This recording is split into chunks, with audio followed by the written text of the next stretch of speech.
Hello, in last night's homework we were looking at the relationship between the H plus concentration and pH. So as you go through your homework from last night, you should find that the following columns should have some similarity.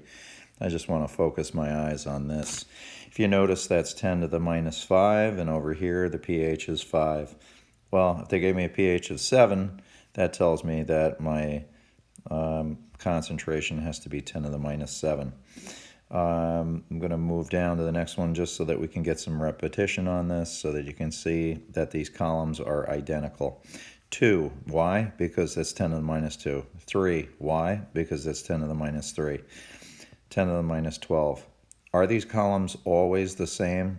Well, yes, because pH is coming from the H concentration. If you folks are having troubles with that, please don't be confused by that. H is different from OH. H is what makes an acid an acid. OH is what makes a base a base. Continuing on down this sheet, pH is 11, we got 10 to the minus 9, and 10 to the minus 6. So hopefully we can see some connection between these right here. The exponent is the pH. Now, the next thing, if I could read the directions on the top, I noticed that it gave me a little piece of information up here that if I oops, what just happened? Oh my God, this thing just went cuckoo on me. All right, so if I read the directions carefully, it basically says the H and the OH concentrations multiplied together would give me 10 to the minus 14. So really what that boils down to is, can I add to make sure that this adds up to 14 by using the exponent that is here, and the exponent that is here has to add up to 14. So I have to ask myself, 7 plus 7 adds up to 14, and 4 and 10 add up to 14. And to continue on with this sheet, I have to know, oh boy, got to do some adding to 14. 12 and 2. 11 and 3. 12 and 2. These are all negative exponents, by the way.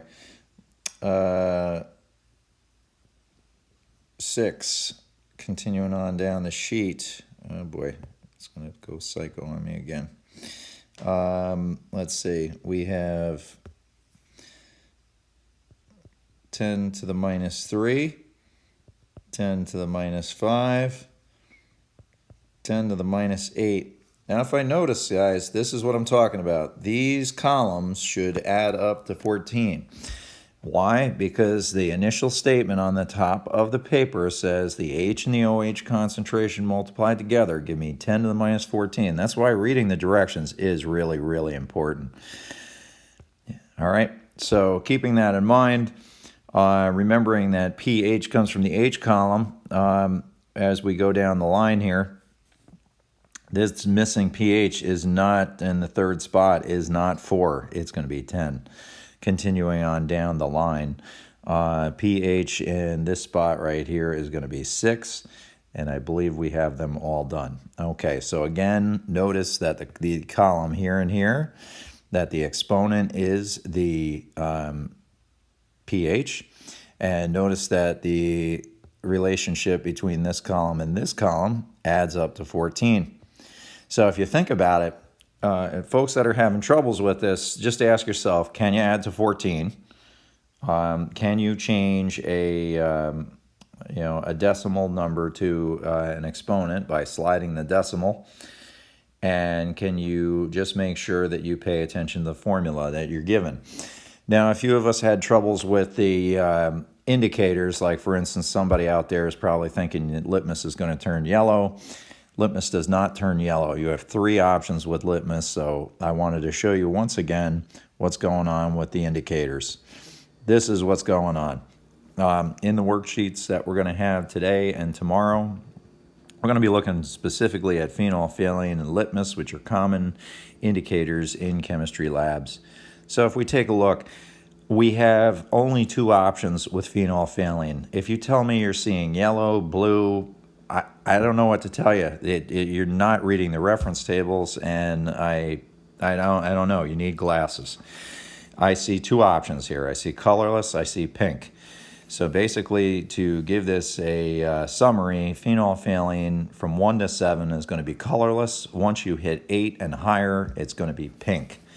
Litmus, 6 and under, it's going to be red. 7, it's going to be wet. 8 and up is going to be blue. Now, if you just simply look at the reference table and read this left to right, you'll see that at the low numbers you have red, at the high numbers you have blue. Same thing with phenolphthalein. So, like for instance, when I look at my colors here, it's real simple. If I look at my first color, I think of the first letter in the alphabet, and that's A. The second letter in the alphabet is B. So if I take a look, red goes with acid, yellow goes with base. That's what methyl orange is going to do. With bromo blue, the acid is going to be yellow, the base is going to be blue. And if I jump down to brome green, I'm going to have the same situation. My acid and base colors, there's my acid colors. My base colors I'll put in a different color. There we go. So that's really a quick summary for those that obviously missed my last presentation on this, and going back up to the top. How do I figure out what the colors are going to be? Well, I'm going to look for anywhere a pH of 7, and I'm just going to fill in wet because that's what it's going to be. Two different colors in here. My litmus color is first. Based on a pH of 5, I'd had red and I have colorless. It is an acidic solution. If it's wet, it's going to be neutral. So that's how I'm going to rate neutral. Next up, we have a pH of 10, so I'd have blue, I'd have pink. That's going to be basic. This is going to be, oops, I'm jumping the gun here. This is going to be acidic. Acidic conditions are going to be red and colorless. The next one is going to be, again, red and colorless. Acidic. This is going to be blue and pink, basic. This one is going to be red, colorless, acidic. This one is going to be blue, pink, basic. This one is going to be blue, pink, basic. And 6 is going to be red, colorless, acidic. So really, just remembering my pH scale, you know that 7 is neutral. A comes before B. So anything down below 7 is going to be acidic conditions. First color on table M. If you're higher than 7, it's going to be the second color on table M. Real simple. Don't make it more complicated. All right, I'm going to do one problem from the homework. Usually people that have troubles with this sheet simply just don't read the directions. But before we get started on this, I wanted to point out that there should be a decimal there. There should be a decimal there, a decimal there.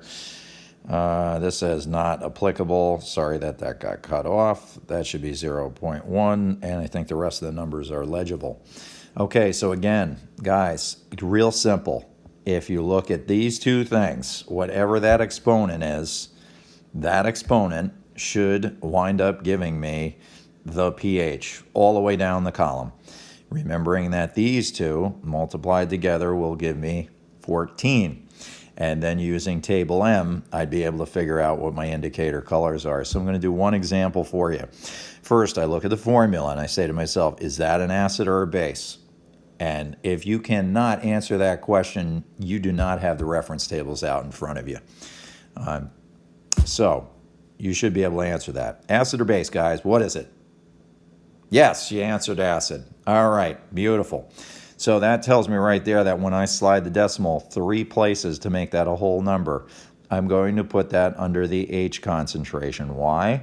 Because that is an acid. That has H in it. If that said OH, that's where I'd place that concentration underneath the OH. I'm going to do an example of that next. Knowing that these two, now there's my pH right there. I'm looking at acid conditions. So I have red, I have colorless. And last but not least, filling in the blank, I have 10 to the minus 11. Jumping down to something that's a base, here's my, this is a base, so I know right off the bat that the 10 to the minus 3 does not go in the acid concentration, goes in the base. And you'll notice that our situation is flip-flop from above. Well, looking at this number right here, remembering that that is my pH, that'll give me conditions of blue and pink. Hopefully that kind of made sense. If you have any troubles, please send me an email. Let me know that you need help, and I'll be happy to help you. But really, the key things that you want to remember are, 1, do you know how to read Table M? Left colors are the acid colors.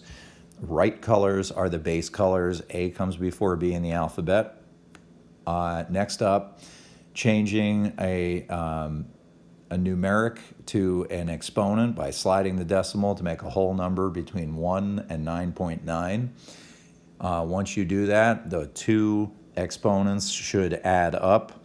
As we said before, this exponent and this exponent, all the way down these two columns, you should be able to see that these two columns will add up to 14. If they don't, you did something wrong. And last but not least, whatever you have in this column right here,